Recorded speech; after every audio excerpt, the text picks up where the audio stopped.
Hey. So welcome to another live stream. Sorry, I just took my gum out. Been a crazy day for me. I hope it's been a good day for you. Today we're going to be talking about the three most critical metrics in your business. We're going to be talking about lifetime value, LTV, right? AOV, average order value, and CPA cost per acquisition.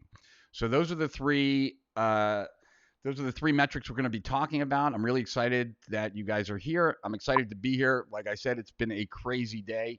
And so let me know if, first say hi. Let me know that you're here. Let me know where here is for you. Where are you watching this? It's always a pleasure to know who we got here and where everyone's from. In addition to that, as always with these live streams, I do this really just so that I can stay in touch with you. I can understand the challenges, the obstacles that you feel are in your way to getting the business that you want, to having the impact that you want, making the money that you want, etc. And and that allows me to just be a better marketer, to know what it is you're struggling with. And as someone who probably has a lot of the answers that you might be looking for, I'm glad to share them with you. And so I do these live streams every Tuesday and Thursday, Tuesday from 2 to 4, Thursday from 6 to 8 Eastern Time. And so it is 6:04 right now Eastern Time on Thursday. And so right now, if I'm going to go to the comments, I got to go see where my comments are on this in my window here, so bear with me 1 second here. All right, show all utility windows. There we go. And there are the comments. Good. I can put them down here. And there we go. So I'm just pulling up the comments right now as we speak. We've got Chris from Coronado Island, as always, the wonderful Dr. Vogelman. We have Milos in Serbia. Good to see you, blah. Good to see you, Milos. We have Gabriel from Hawaii. Good to see you, Gabriel. Lisa from Miami Beach. Hey, Lisa, how are you doing? And John, uh, I hope to deliver some nuggets. Where are you, John, again? I forget. Hey, Davey. What's up, my friend? What's up? Some great fights this past weekend, right? I don't know if we talked about. No, we spoke on Tuesday, so we've already spoken. Uh, hey, Kayvon, from Vancouver, Canada, and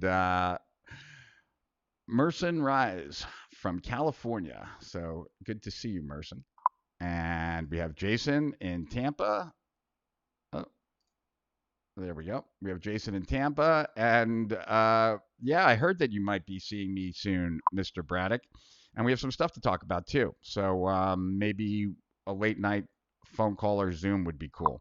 Um, hey, Ed from Boise, Idaho. Nice to see you, Ed. And the infamous Andy Beard. Good to see you, my friend. Always good to see you. And John is in Fort Myers, just right across the way. And all right, so curious from you guys. Let me know. Oh, you know what? I wanted to put this on so I could actually hear myself. Supposedly, that's going to make me a better speaker. Let's see. Yeah, because now when I say I will it'll be present because I'll hear it in my headphones. So with that said, uh, what I'd love to know is how you relate to these three metrics. Do you use them? If so, uh, how? And what are the where do you get the most benefit from? And if you're not using them, why not? Have any questions about it? By all means, I'd love to have those questions because, as always with these live streams, right? Uh, Much better if it's a dialogue than it's a monologue. I might have some idea of what's most important to you, but odds are that this won't be as helpful for you as it can be unless you share with me what it is that are the challenges for you. So, as always, yeah, comment, give me questions, let me know that I'm not just standing here talking to myself. on camera, and then this way we can kind of work out whatever challenges are currently in your way. In addition to that, I'd love it if you share this video with anyone that you feel it would benefit from it, whether that's a group or on your page or wherever. And there's nothing wrong with shooting me some emoticons from time to time to just let me know that you're paying attention and that you're here. So, with all that said, I guess we should start with cost per acquisition, right? Because really, if you think about it, with let me get rid of John there. All right, when you think about it, um, with these three metrics, right? Uh, CPA, AOV, and LTV, they kind of go in that order, right? There's the cost to acquire a customer. There is the average order value when we're looking at that first purchase, you could say. And then there's lifetime value, how much that customer is worth to you uh, in aggregate, in total, right?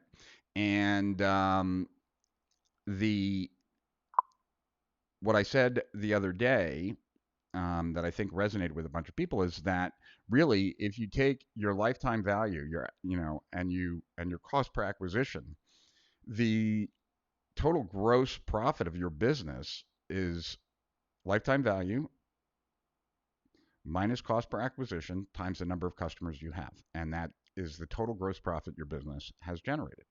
And so, with that understanding, there's a lot of leverage in these three metrics, and they really, to a large extent, will control your fate as an entrepreneur online.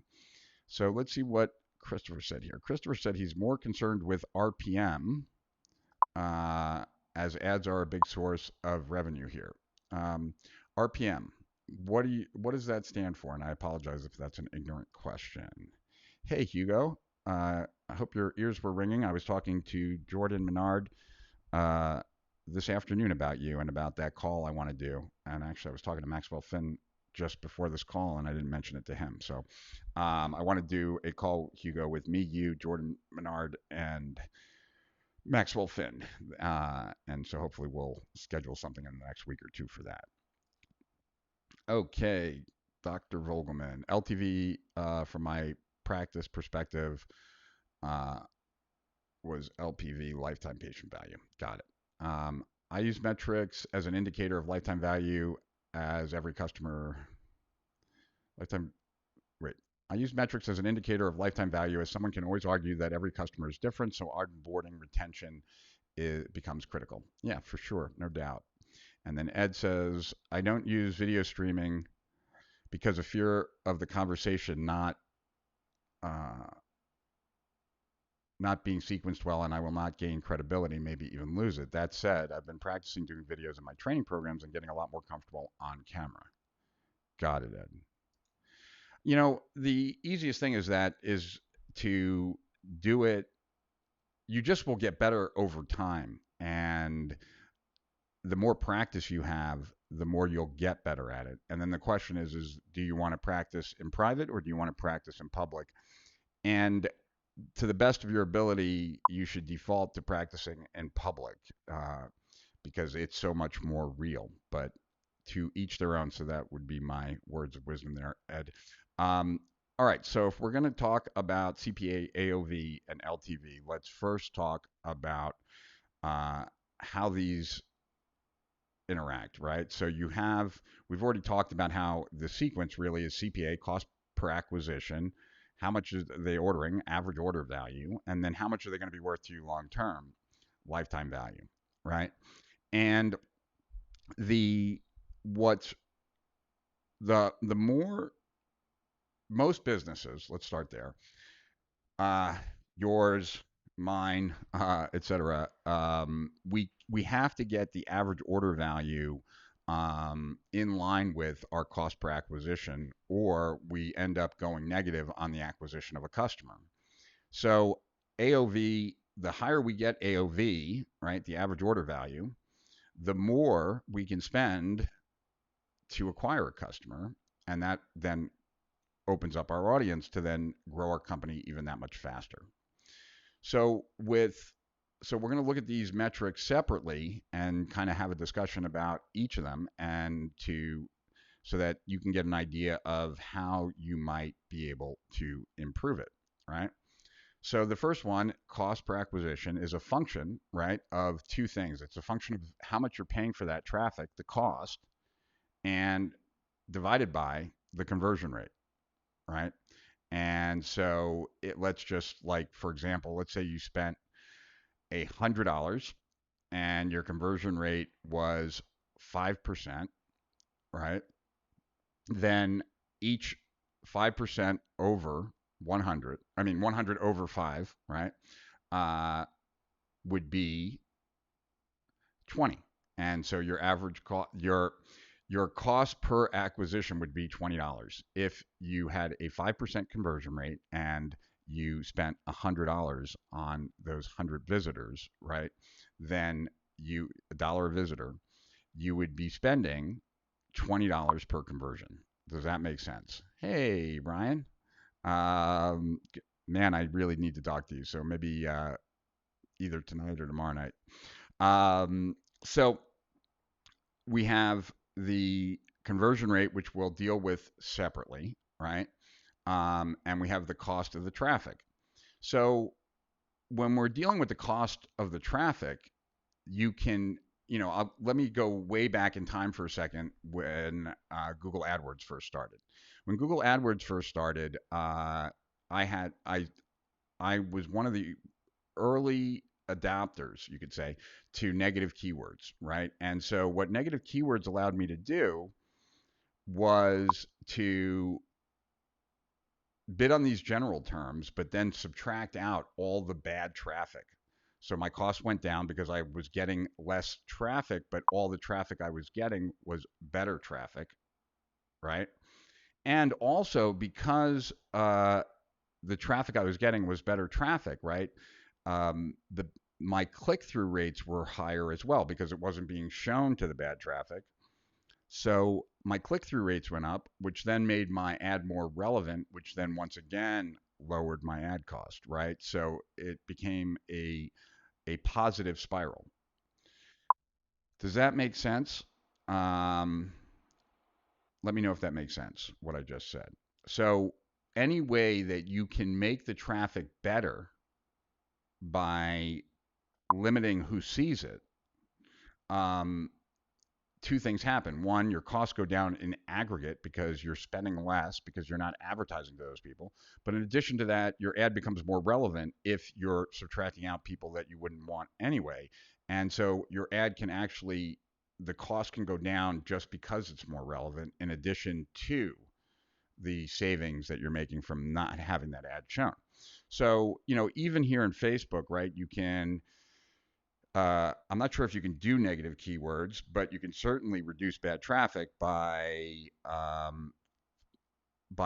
targeting a device or device type, right? The device level targeting, geography, day of the week, time, etc. Right? So if by removing some of these bad pockets of traffic, um, what you're doing is you're improving performance, but you're also spending less. And so that is a way then that your cost per acquisition will go down, right? And you want your cost per acquisition to be as low as possible, all things being even, right? So that would be on the cost side, right? We can't necessarily change the dynamics unless we want to make some more significant changes, right? Which might be then different ways to acquire, which could be you could go, if you're still going to do paid, you could be doing lead gen as opposed to direct to sale. There are different ways of kind of slicing up how you get to an acquisition. And for some people, it's a lot more cost effective to do it through lead gen than it is to send people direct to a sale. And so, the dynamics of your business, you have to know unless you ask me a question specifically. But what you want to do is you want to make sure the traffic you're getting is the best traffic you can get for the money and that converts at the best, right? And so Part of that's a cost function, part of that is a conversion function. And then on the conversion side, um, really the number one place, there's only a few things that you can really high leverage things that relate to your sales message, hence your conversion. Um, One is the headline for sure, right? And in Agora at Agora, we talk about the lead as really because it's more than the headline. It's really what sets the emotional tone of the whole sales message, right? So it's a little bit more than just a headline. It's about the first 15% or so of the sales message we call the lead. And there's the change in lead, right? Which can radically change the conversion rate. And then there's the change in offer. And I fixate on offer these days a lot because I feel like I didn't when I was years ago. And I feel as if one of the reasons why I had to get my marketing ability to the levels that they currently are is because I didn't have that much of a skill set in offers and offer creation. And the better your offer, right, then generally the higher your conversion rate. And what was a real eye-opening experience for myself, and maybe it will be for you too, is to recognize that your offer is not only what you're selling and what someone has to pay to get what it is you're offering, right? But really, if you think about it, your offer is what your customer has to spend in order to get the outcome that they want plus any effort that they have to do to get that outcome, right? So a customer, if I want a pleasurable night of watching a movie, there are many ways I can go about doing that. And it's not just the price point that I'm going to determine that's going to make my decision, right? It's the price point, but it's also the convenience and what I have to do to actually end up watching that movie.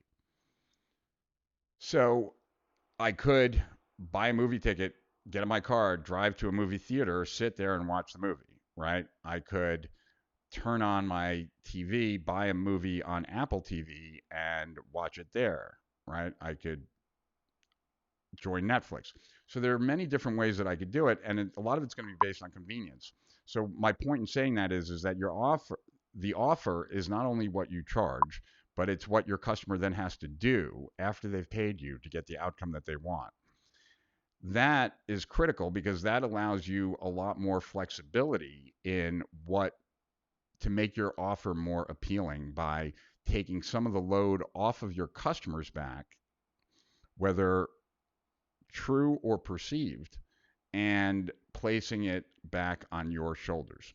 So I've shared this before, but this is something that I love sharing because I just remember when he shared it with me that my eyes lit up. Clayton Makepeace shared with me over a decade ago that when you add an S to a verb, you're taking the onus, the effort off of the prospect shoulders and putting it onto the product. How to boost your income, right, implies some effort. Boosts your income, plural, right, implies that this thing I have boosts your income, right?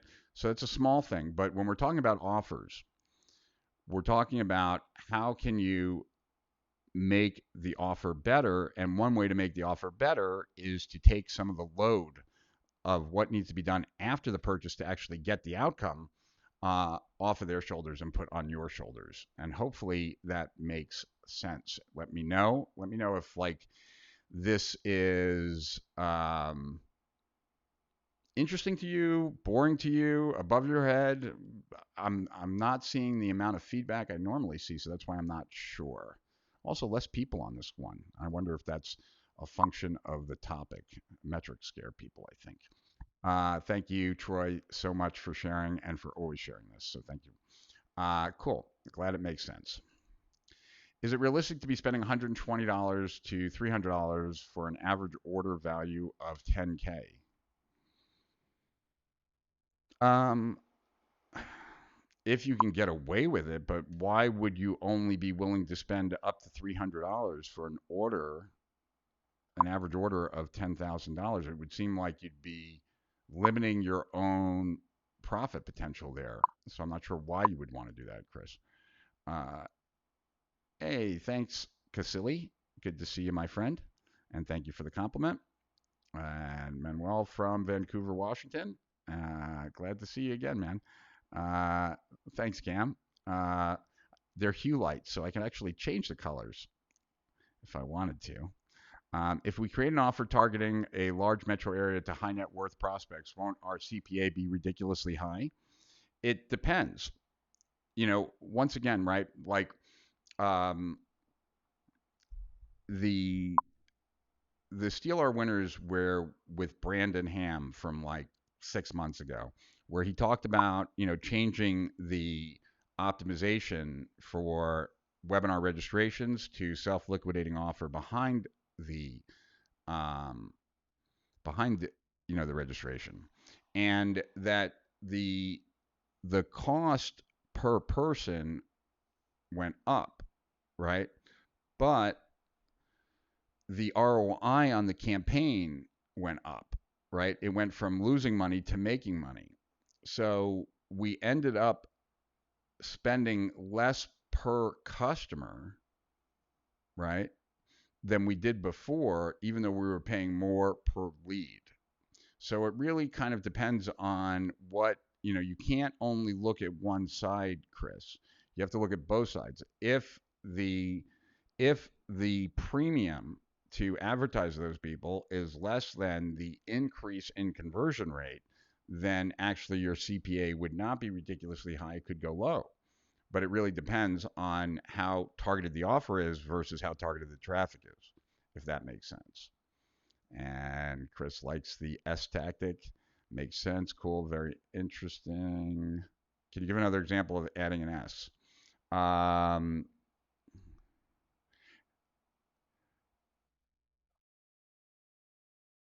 yeah, I mean, take any verb, Cam. I'm going to show you this runs your business versus run your business, right? Boosts, grows, finds versus find, right? Um, anything plural, any verb that you would put into a headline or bullet, you could alter the bullet or headline to make it an S as opposed to a how to blank, and the onus is shifts. But Cam, if you're still not clear, just let me know and we'll try and do that. Love when you drop extra nuggets. Thanks. Excellent point. Wrote that one on my gift list. This is fundamental. It can't be boring. Yeah, it can be boring still. Totally willing to spend more. Yeah, why? For an average order value of 10K, unless you're working on razor thin margins, Chris, 100 to 300 just doesn't seem smart. Like the idea of playing price versus effort. Yeah, I mean, that's when you start looking at your business as a system that your customer uses to get an outcome. That system then is everything that has to be done in order to get that outcome. And that's the way I like to look at it. That's why, if you look at like Netflix versus Blockbuster, Netflix offered customers a better system. And so therefore they chose that system to watch home entertainment as opposed to the Blockbuster system. And so same concept really is that no matter what's being sold, there's always other ancillary things that kind of get attached to that. And the more that you can eliminate those, the better off you are. Okay, so let's see. John, how do you measure lifetime? Meaning, how can you tell in time frame, 12 months, 2 years, et cetera? Yeah, you have to look at a cohort, really, John. But the other way is to add up all the customers that you've had, right, and all the revenue that you brought in. Now, that will go up, but that's one way to do it. You could look at all the customers that you took in during a period of time, and then how much have they spent till now, right? So there's many ways that you can measure lifetime, and or if you're using a CRM system, it can just tell it to you and also rank all the people that are above and below. The Because a lot of businesses don't have enough historical data to use lifetime value, um, you can use something called recency and path to purchase, but we'll get to that in due time if it makes sense to as we're talking about this. And that would be more on the LTV side. Time is great for us down under. Topic is so important because it's so critical. Cool. Okay, got it. Working on a proposal for a client today. This is so apropos. Cool. Great topic, but I'm driving. Cool. Yes, sir. Knowledge is key. Plural verbs rock. Thanks, Rich. Appreciate the extra example. Cool. The S is actually changing a verb to a different tense, not really plural. Yeah, that's a good point. I'm just saying plural because of the S, but you're right, Leon. I wrote about Netflix versus Blockbuster today. Oh, cool. Okay, we have struggled in creating a no brainer offer. It seems that initially the prospect is only after a quote, some sort of guarantee and demonstration of trust and value without an education as to how and why. All that comes after via phone conversation. I'm just rereading it, Anthony. Um, yeah, hard for me to give you an answer on that, Anthony, the way you've said it, unless you were kind of just filling me in.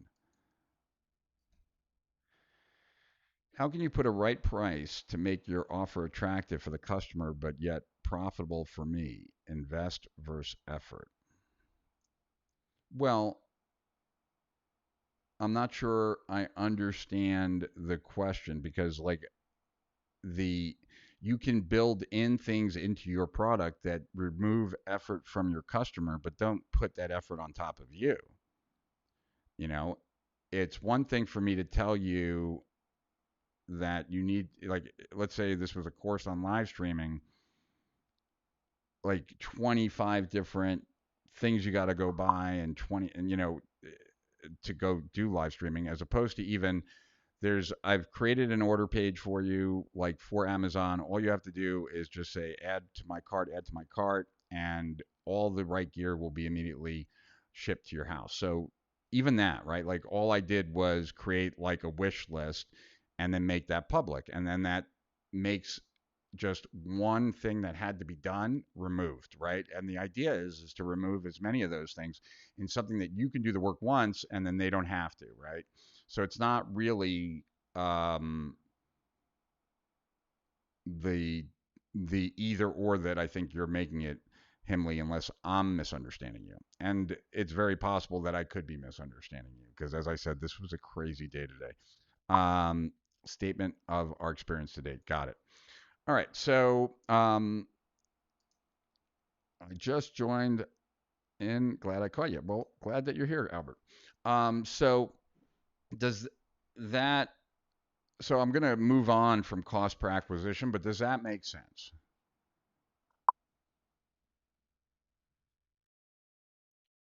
Okay, let's see what John has to say again. Measuring CPA has changed since people are now seeing you from other platforms, YouTube, IG, etc. Before they subscribe. You can't measure it as easily when AdWords to squeeze pages. Yeah, of course. There's something called attribution, John, and then you just have to decide how you want attribution to work in your business. Whether it's the first thing clicked on, last thing clicked on, some split between the two. But you know, in a direct response medium, you're definitely adding some additional preference to the thing that made the sale. The last thing they clicked on, the only caveat to that would be more on the retargeting side, but above and beyond that, um, it would be primarily the main source, where they most recently came from when they purchased, at least for any kind of advertising, where we're looking at what it costs us to acquire versus what our allowable acquisition cost is. What do you mean by taking into consideration what happens after the customer buys? You mean for the bonuses? No, I mean, what, like, so I think I've explained this before, but in case I haven't, Um, so, back in like 2007 or 8, I gave Russell Brunson the automated webinar software that we had developed internally, as well as Mike Filsame, both because of challenges that they were experiencing in their business. Sorry, I'm just moving around here for a second. And the and so Russell sent me a presentation, a webinar that he was running that he was crushing it with, and he was really proud of it. So he wanted me to see it. So I watched it, and it was his high ticket selling secrets was the webinar, and I was so unimpressed with the webinar. Like I couldn't believe as I was watching it that this webinar did so well. And so I really didn't like the webinar. And then he went to the um, offer. And as he was going through the offer, it became incredibly clear to me that I had had bad offers my whole life, and that the way he had put this offer together was genius. And I've told him this countless times. In fact, just interviewed him for Steal Our Winners 2 days ago, so it'll be in the next month's Steal Our Winners. Really cool strategy from Russell. His number one strategy for that has grown ClickFunnels more than anything else. But anyway, um, so the we're going into. Sorry, I lost my train of thought. So yeah, okay, I know. I'm answering your question. That's right, Hugo. So what I was recognizing when Russell went into his pitch, and why I recognized that my whole life I've been having to get so good at marketing because I wasn't putting together good offers, was that Russell in his offer made me, the viewer, feel like he was doing all the effort. So, it was on high ticket selling secret was the course, right? And instead of like, I'm going to give you the page to put on your website to get applications for your high end program. I'm going to give you an ad that you can run, and I'm going to tell you the 5 or 10 places to run it. But I'll give you the ad already written so you can place the ad for the commission only sales rep.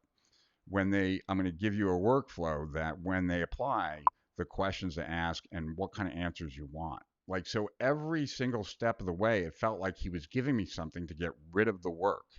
So that's what I mean by taking into consideration what happens after, right? Do I now have to read a bunch of stuff, watch a bunch of stuff, learn a bunch of stuff, or can I just get the outcome? And the more that I can just get the outcome, the the better, right? Because I would love to just pay for something, get it without having to do anything. Um, so that's what I'm talking about, Hugo. Okay, Ed said that made sense. Kayvon said that made sense. Juan likes to use the time decay attribution model. Totally get losing train of thought. I have an Amtrak brain off the rails from time to time. That's a good analogy. What's going on with Steal Our Winners? Tried to sign up, was confusing. Yeah, that's because Albert, we're taking back control over it. So the order pages on Agora's site are not up and running, and ours are not up and running yet. So that might be the problem. But if you're a member of our Facebook group, then which is just Strategic Profits, and it's free to join, then you will know when it is available for sale before we raise the price. So with that said, okay, so that's what I mean by what happens after the customer. It's how much can you make what your offer is a better system for getting the solution, the outcome, than anyone else in your market. So the next one is AOV, right? And that's average order value. And for many people, that's going to be the most important one. That's going to be the most important metric as far as allowing you to really be able to advertise and to really be able to maneuver in any way, shape, or form. Because the average order value really is in our world, at least the way we think about it, is the amount of cash that you collect on average, right, in that first order. That will determine how much you can spend to acquire a customer. You could have a really high life. This should make total sense for everyone. So just in case, right? You could have a really high lifetime value. Every customer is worth a lot of money to you. However, to get a customer, right, your cost per acquisition is higher than what the average order value is up front. So you'd actually be running cash negative, even though you're building this asset that's going to be worth a lot of money, right? However, when average order value is higher than CPA, now you can get as many customers as there are out there because you're not losing money on each customer. Now, the fastest way to grow a company is to lose money on customers when you're doing everything right, because then you're just getting more, right? But most of us can't do that. Um, most of us can't do that. Um, so let me go back to can't wait until you take it over. Well, we were running it anyway, so it's just the only thing that's different is we'll be putting out a lot more offers, and because we're putting out a lot more offers, we'll be growing it faster, and when we're growing it faster, we add more resources to making it even better. Yes, SOW will be completely separate from Agora, as will strategic profits. Average order value is far more predictable than average. What's AOC? Average order conversion? I'm not sure what AOC. Oh, AOC. Okay, never mind. I'm a little slow today. Can you recommend a few resources or books to learn how to create great offers, please? Um, I haven't found any that really are that great that I've read, at least. If anyone else has a recommendation, I'd be all ears. What I would say is to think about all the steps that are required for your customer to get that final outcome that they're really after. And then think about, is there anything that you can do to make that less, right? Is there anything that can you remove any of those steps for your customer? Can you make them easier? Can you make them faster? Et cetera. That would be kind of the way that the way that I would approach it, at least. And because I haven't found a book or reference that really is that good on creating that great offer. Although Milo says that Bob Bly has a good book on offers or a decent book on offers. So average order value, like I think I've mentioned this before, but at Agora, for example, we can go max 6 months negative, right? So that that means that our allowable cost per acquisition, right, our allowable acquisition cost would be cart value, how much they spend when they first come into our world, and then how much we expect to make from an average of all the people that have come in from that channel on that offer, how much they're worth over the next 6 months. All right. So Mirza asked, "Do I own Agora Marketing?" No, and what I'm talking about is the Agora, which is Agora Publishing, which is about a $1.5 billion info publishing company. All right, Free by Chris Anderson is a great book on offers. The Power of Free. All right, definitely check that out. The Irresistible Offer by Mark Joyner is okay. I have a client that can go 90 days negative. Should I be cautious with ad spend? No, not at all, Chris. Like if you can go 90 days negative, I mean, you still have to get the conversion, but the you should be able to grow that company pretty fast. I'd also suggest to look at Peter Devanta's stuff, mainly to understand about making something valuable because time matters as well as market. Sure, I would agree with that, Daniel. Got to run. Thanks a million, Rich, for your time and dialogue. See you next time. See you later, Ed. All right. So when it comes to offers, those things will help. So now let's get to average order value, right? So average order value is a function of, right, how much they're spending in that initial transaction with you. And there are several different strategies that you can employ to radically improve your average order value. And many of these things you will see us do at Steal Our Winners. And so I'm going to pull up a presentation I did years ago, or a couple years ago, just to make sure I don't forget anything that I want to make sure I cover. So bear with me one sec here.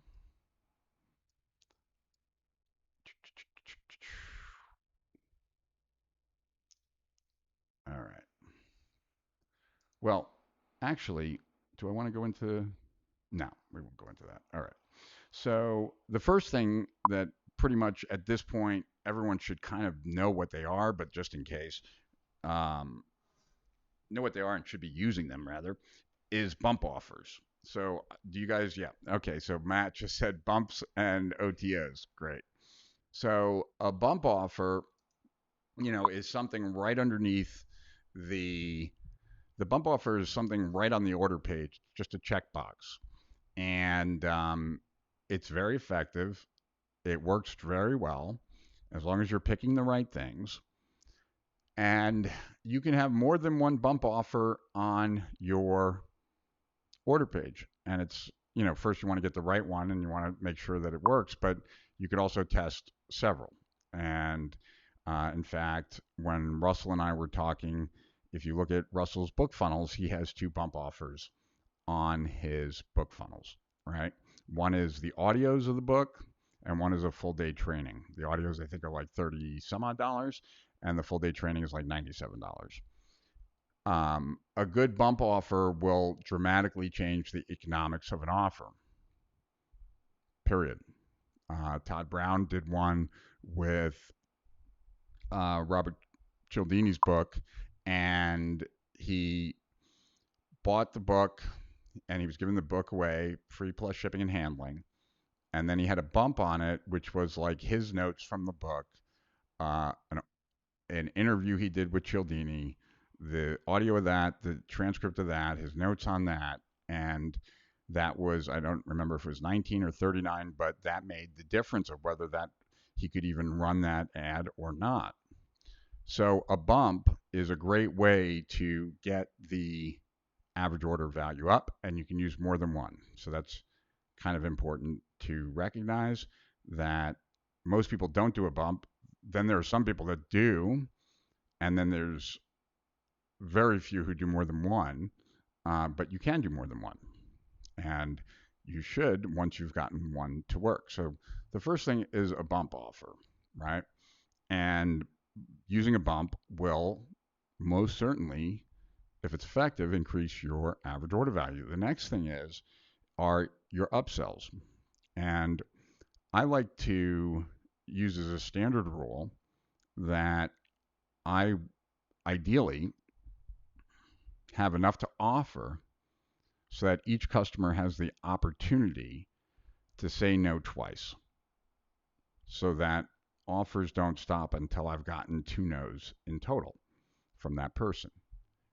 Can't always do that, but that would be uh, ideal, right? But nothing is infinite, so obviously it doesn't go on forever. But you do want to definitely have some sequences in there in that upsell chain. And what I like to do is I like to apply credit forward on a lot of the things I do. So, if I'm selling something for $50 and then the next upsell is 150, um, I like to give the person the credit for the 50 they just spent. So now it's only 100 to get that. And the reason I do that is that money burns a hole in your pocket, and when you leave, if you lose that credit, you're much more likely to kind of force the sale. And procrastination is always the killer of increased selling. So we want to eliminate procrastination as much as possible. And one way to do that is to carry forward a credit based on what they just purchased to the next thing. And so that's another way to increase the average order value, right? Now, when I look at upsells, what I like to do is I like to look at the price point of what it's charging, right? times the conversion rate so that I can get a number of how many people, like what does this page generate every time it's seen, right? And the reason I want to figure that out is that then I can compare what every page in that upsell sequence is making me per person per view. And um, by doing that, someone just asked me a question.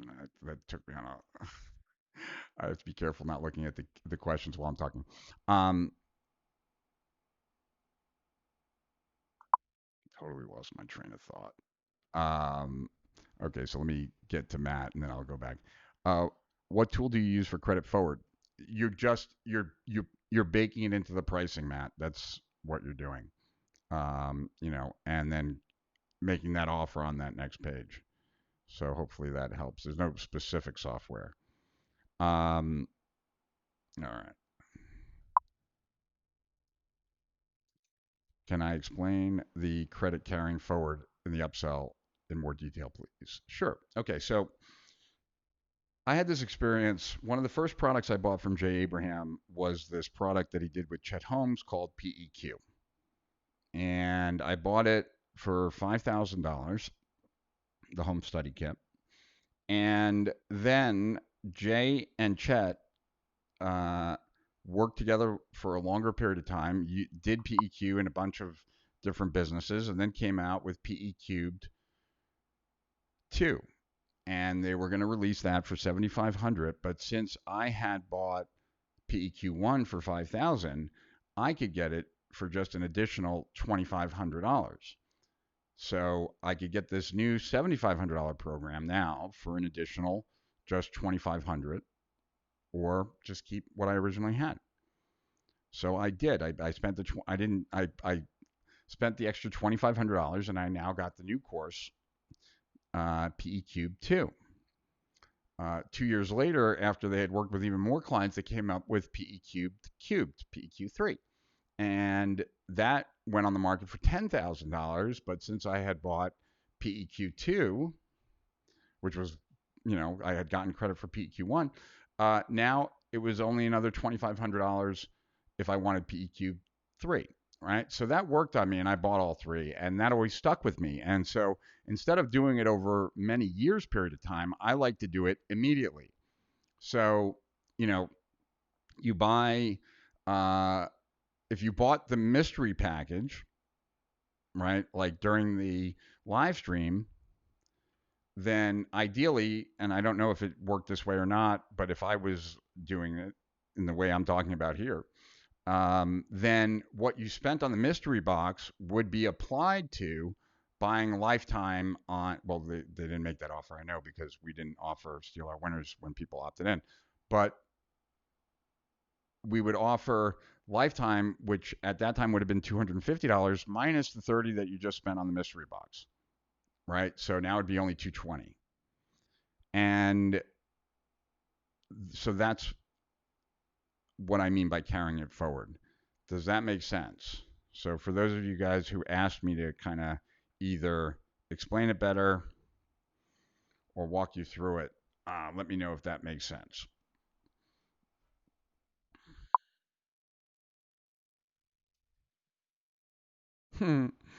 um, I'm talking about, so Chris asked, will that apply to anyone who bought GPS? Well, if I was selling something related to GPS, it would totally. If it was still in that email, in that upsell sequence, etc. But for this example, no. Sorry. So does that make sense, right? That like you want to carry forward what they just spent on the next thing so that you can incentivize them spending more. I know you're kidding, Chris. So that the idea there is, okay, so Thrivecart lets you take off money paid as you go through the funnel, but you need to use WordPress. All right, got it. All right, so, but this is like the critical thing. Like, as we go to grow Steal Our Winners, we'll be spending a lot of time on average order value. because, as I said, the higher that we can get average order value, the more flexibility we have with advertising. So if, for example, um, we can, let's say it costs us, um, I don't know, $80 to make a Steal Our Winners sale.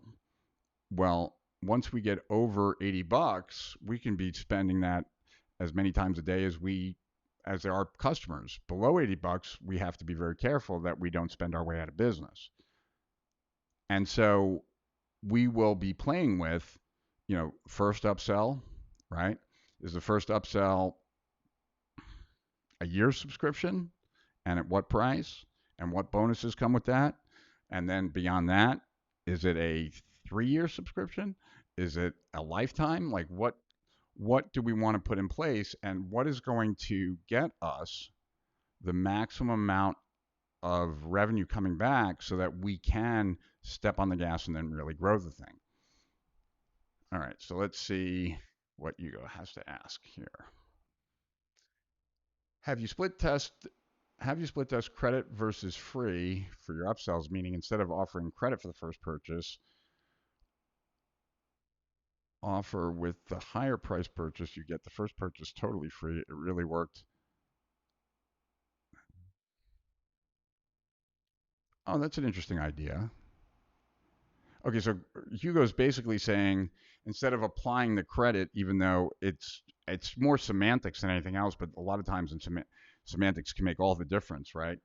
It's the same as like saying, I'll give you this book for free. All you have to do is pay shipping and handling. That is a more effective way of describing that uh, I'm going to give you free shipping and handling and only charge you $10 for this book, right? So, so semantics is important. And so what Hugo is saying is, I will give you the product. If you end up buying this, I'm going to give you back full credit for what you just bought, and you'll get that free. That makes a lot of sense, Hugo. That makes a lot of sense. I dig that. That actually is, we haven't tested that, and I could see that actually even doing better. That might be hard. You could do it also. Um, you could do it online. I'd have to think about that more, but I do like that idea, and that's an interesting idea, Hugo. So this is really, though, to just take a step back for a second, right?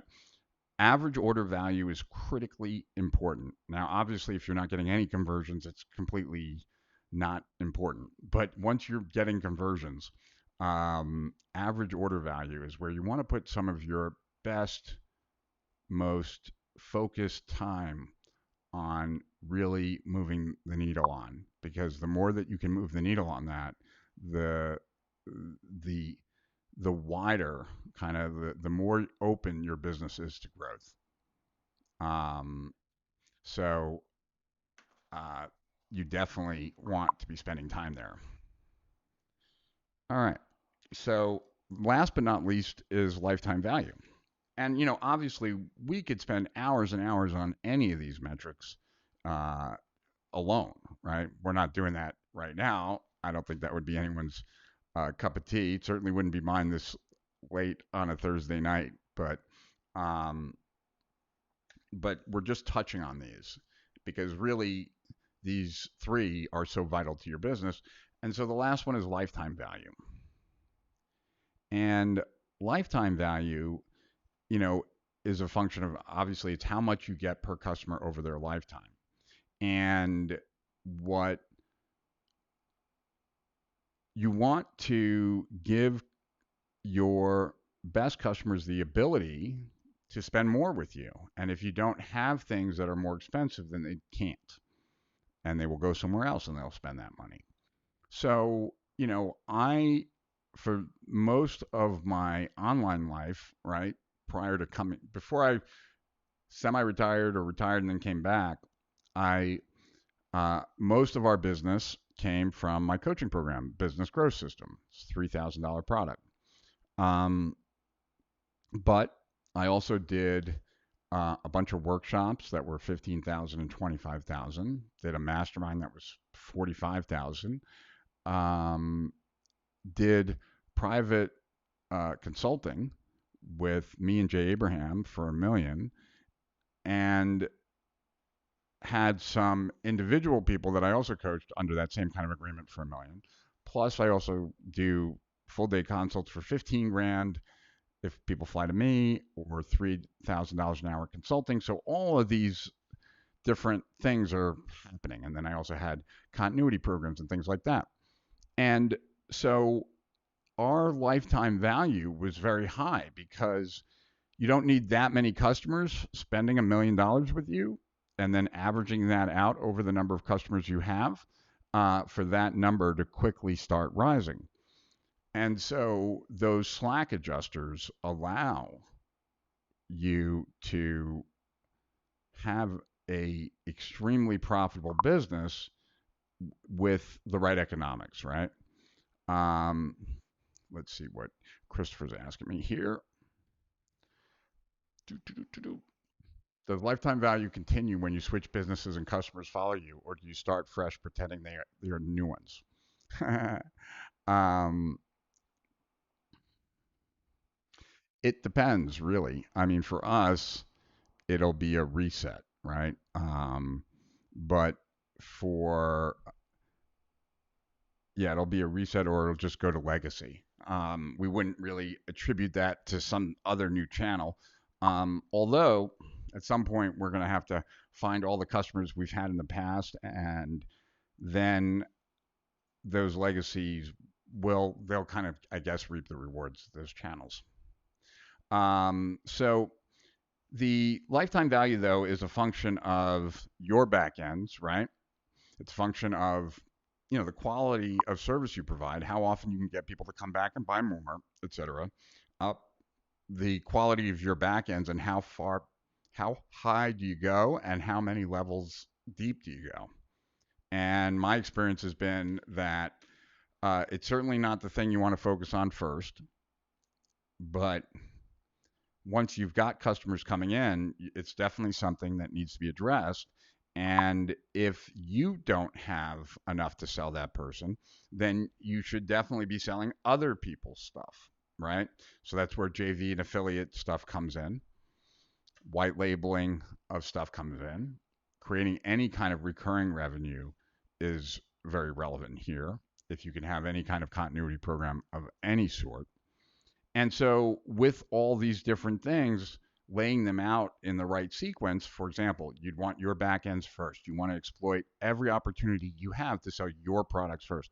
But once those don't sell, like any JVs that you've done or any affiliate deals that you've done that have either done really well for you or are the perfect offer for that audience, those should be offered. But the idea is if they're not going to buy from you, maybe they'll buy through you.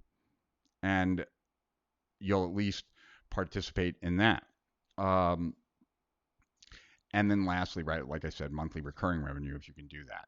So this these are the three primary metrics. Like I said, I could talk to you a lot more about any of them and would be glad to, but don't know where it is specifically. And I'm just looking at my yeah, there's so many different things that we could focus on here.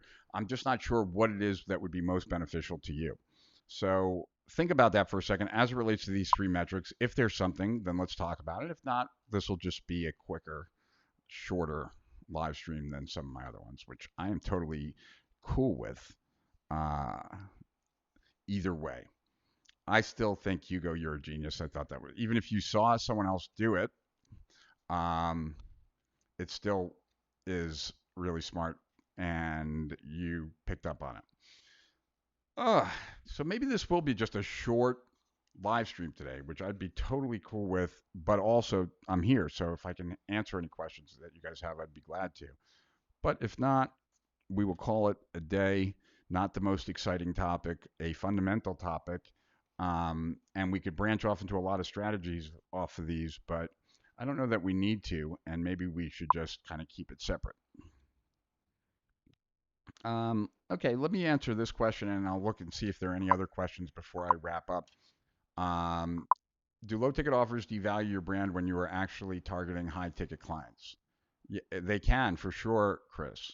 Um, and there are, just to give you a total polar opposite of that, Chris. Um, Sometimes very big luxury brands will run ads in magazines they know none of their customers read, but it creates a brand awareness so that others know that that's an expensive thing, if that makes sense. But yes, it can devalue your brand. And so you're much better off figuring out a way that maybe it's discounted, like you have the full price and then it's discounted to something really cheap. And then you have a rationale as to why, which is why if you ever heard Jay talk about it, he'll always talk about how he's making an investment in you before you have to make an investment in him, as opposed to saying it's free, it's $500, but he's going to invest that in you first. And he's keeping it kind of pegged to a higher price point because a lower price point will devalue your product. So definitely, definitely is a good question, and it can be. So you want to be careful there.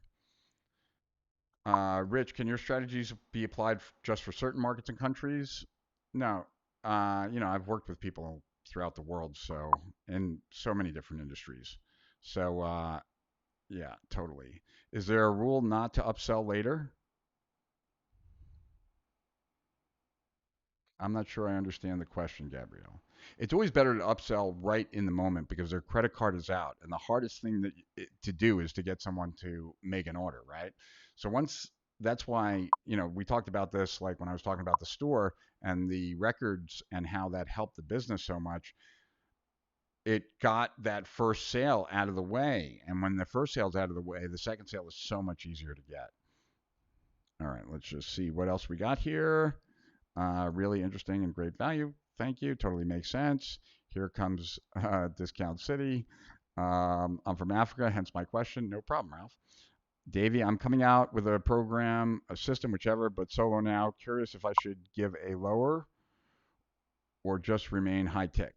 Um, Preferably high ticket, but give someone the ability to engage with you for less in a different way. Like, I gave away my reports for free. That got me my customers who came to me and wanted to buy. But for each, it just depends on what your strategy is.